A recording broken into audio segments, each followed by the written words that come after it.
दोस्तों कैसे हो। उम्मीद करता हूँ आप सब अच्छे होंगे। दोस्तों अगर आपने अभी तक मेरे YouTube चैनल नीर 143 क्लासेस को सब्सक्राइब नहीं किया है तो प्लीज़ चैनल को सब्सक्राइब करें और बेल आइकन को भी प्रेस कर लें, जिससे मेरे अगले वीडियो का नोटिफिकेशन सबसे पहले आपके पास पहुंचे। तो दोस्तों थंबनेल देखकर आपको पता लग गया होगा कि इस वीडियो में समास के बारे में बताने वाला हूँ। तो दोस्तों जैसा आपको पता है, अगर कोई भी यूपी बोर्ड का एग्जाम हो उसमें हिंदी का आना अनिवार्य है, और हिंदी का आना अनिवार्य है तो उसमें से एक या दो क्वेश्चन समास के भी आते हैं। तो दोस्तों समास में इस वीडियो में हम क्लियर करेंगे ट्रिक के द्वारा और कॉन्सेप्ट के द्वारा भी। ठीक है दोस्तों, तो देखते हैं दोस्तों समास। दोस्तों समास को अगर समझे तो समास का मतलब होता है संक्षेपीकरण। क्या? संक्षेपीकरण। तो इसकी डेफिनेशन देख लेते हैं क्या है समास की। दो या दो से अधिक शब्दों से मिलकर बने हुए एक नवीन एवं सार्थक शब्द को समास कहते हैं। क्या? दो या दो से अधिक शब्दों से मिलकर, दो या दो से अधिक शब्दों से मिलकर बने हुए एक नवीन एवं सार्थक शब्द को समास कहते हैं। समास के प्रकार या समास के भेद कितने होते हैं? 6 होते हैं। समास के प्रकार या समास के भेद कितने होते हैं? 6 होते हैं। अब समास को याद कैसे रखेंगे, कितने प्रकार होते हैं? तो आप पढ़ रहे हैं समास, और समास में आता है मास। क्या मास आ रहा? मास होता है, मास मतलब महीने भी कहते हैं। महीने होते हैं 12 और 12 महीने के आधे होते हैं 6, तो 6 आपके समास होते हैं। ठीक है दोस्तों, इतना समझ में आया। अब दोस्तों ये 6 भेद देख, कभी कभी पूछता है समास के प्रकार 6 प्रकार, कभी कभी पूछता है भेद कितने प्रकार के होते हैं, तो भी 6 ही आपका आंसर होगा। ठीक है दोस्तों, पहला समास है अव्ययी भाव समास। क्या? अव्ययी भाव समास। दूसरा है तत्पुरुष समास। तीसरा है कर्मधारय समास। चौथा है द्विगु समास। पांचवा है द्वंद्व समास और छठा है बहुव्रीहि समास। ठीक है दोस्तों, तो ये पहले हम लोग देखते हैं अव्ययी भाव समास। अव्यय आपने पढ़ा होगा, वहीं से बना है अव्ययी भाव समास। जिस समास का पहला पद, ध्यान रखना दोस्तों, किसी भी आंसर होगा उसका क्वेश्चन सही, हेडिंग सही निकलेगा। तो दोस्तों क्या है समास की अव्ययी भाव समास का मतलब? जिस समास का पहला पद अव्यय तथा प्रधान हो। क्या? जिस समास का पहला पद अव्यय तथा प्रधान हो उसे अव्ययी भाव समास कहते हैं। उदाहरण समझ लेते हैं, जैसे 1 2 3। दोस्तों अव्यय की इसकी ट्रिक भी बताऊंगा, कैसे आपको पहचान सकेंगे कि ये अव्ययी भाव ही समास है। ठीक है दोस्तों, तो दोस्तों पहले देख लेते हैं इसको कैसे। यथाक्रम, यथाक्रम, आमरण, भरपेट, 3 एग्जांपल हमने लिए हैं आपको। इससे अव्ययी भाव के समास के बारे में बिल्कुल क्लियर कॉन्सेप्ट हो जाएगा। तो दोस्तों आमरण का अगर हम इसका क्या करते हैं, इसका अव्यय निकालते हैं। देखते हैं अव्यय निकालें तो दोस्तों यथा प्लस क्रम हो जाएगा। अगर इसका हम विग्रह करें तो क्या हो जाएगा? क्रम के अनुसार। अर्थ समझने की कोशिश करेंगे तो ठीक है दोस्तों।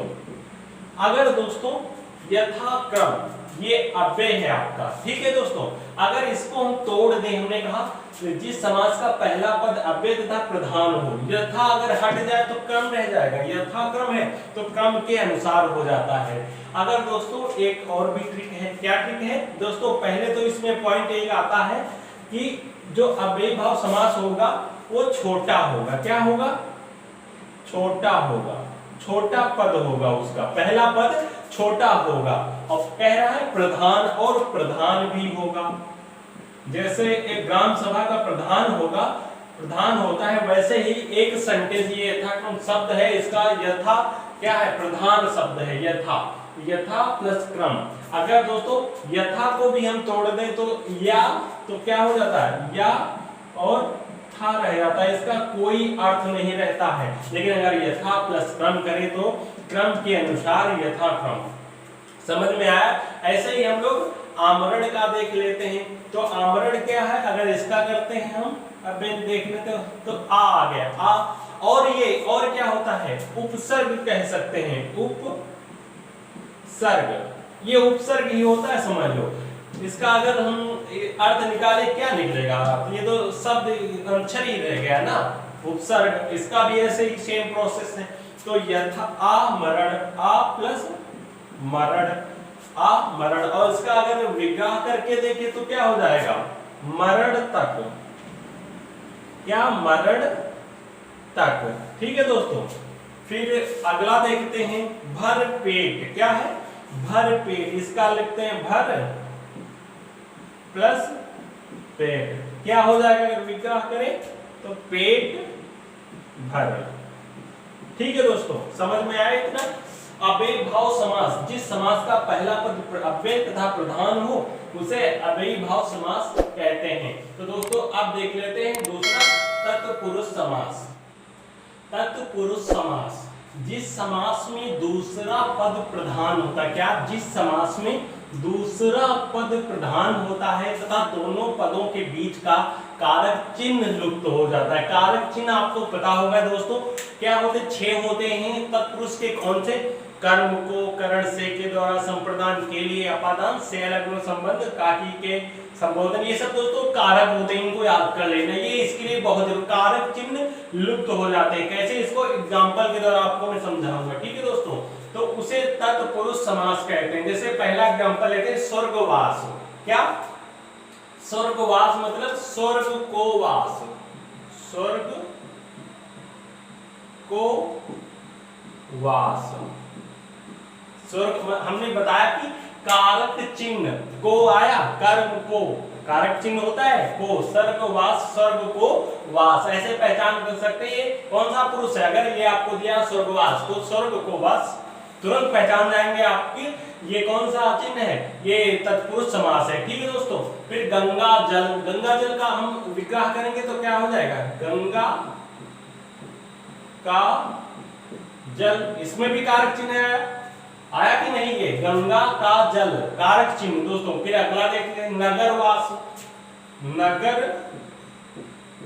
में वास, नगर वास मतलब नगर में वास। तो दोस्तों इसमें क्या ट्रिक हो सकती है, दोस्तों इसमें ट्रिक क्या है, पहली बात तो आपको ट्रिक ऐसे ही बनती है, क्वेश्चन से ही ट्रिक बनती है, इससे डिफिनेशन से। कैसे, दूसरा पद प्रधान होता है, दूसरा पद, पहला नंबर ये इसको नोट कर लेना, क्या है, दूसरा पद प्रधान होता है। और दूसरी बात इसमें क्या आती है, कारक चिन्ह आते हैं, कारक चिन्ह लुप्त हो जाते हैं। क्या है, कारक चिन्ह इसमें लुप्त है। देखो, और दूसरा वास, अगर स्वर्ग ऐसे तो ये सिंपल रहेगा स्वर्ग, लेकिन जब इसको स्वर्गवास आ गया तो स्वर्ग को वास, को कारक चिन्ह आ गया। देखो सभी के मिडिल के बीच ये कारक चिन्ह हो गया, ये कारक चिन्ह हो गया, ये कारक चिन्ह हो गया। तो दोस्तों आपको समझ में आ गया होगा तत्पुरुष समास। अब दोस्तों हम लोग देखते हैं कर्मधारय समास, 3 नंबर। तो जिस समास का उत्तर पद प्रधान होता है, उत्तर पद प्रधान होता है तथा पूर्व पद व उत्तर पद में, पूर्व मतलब पहला और पद मतलब दूसरा, उपमान उपमेय, क्या, उपमान उपमेय तथा विशेषण विशेष से का संबंध होता है, उसे कर्मधारय समास कहते हैं। तो दोस्तों इसमें ट्रिक क्या हो सकती है, तो दोस्तों जो कर्मधारय समास होते हैं उसमें 2 चीजें नॉर्मल आती है, उसको आप देख सकते हैं, हम एग्जांपल के द्वारा आपको समझा देते हैं। अगर आप एग्जांपल सही से समझ लिए तो इसकी डिफिनेशन की कोई जरूरत ही नहीं पड़ेगी, आपको तुरंत समझ आ गया जाएगा। ठीक है दोस्तों, तो देखते हैं पहले नीलगाय, इसका विग्रह करते हैं। नीलगाय, नीली है जो गाय, क्या, नीली है जो गाय, क्या दोस्तों, नीली है जो गाय, मतलब नीली है जो गाय। मतलब एक पॉइंट आपको ये याद रखना है कि जब इनका कर्मधारय समास होगा, अगर इनका विग्रह करोगे तो उसमें बीच में क्या, बीच में क्या आएगा, है बीच में आएगा, है जो और के समान, क्या, है जो और के समान, तुरंत समझ जाना ये कर्मधारय समास है। अगला एग्जांपल देखते हैं, महात्मा, महान है जो आत्मा, महान है जो आत्मा।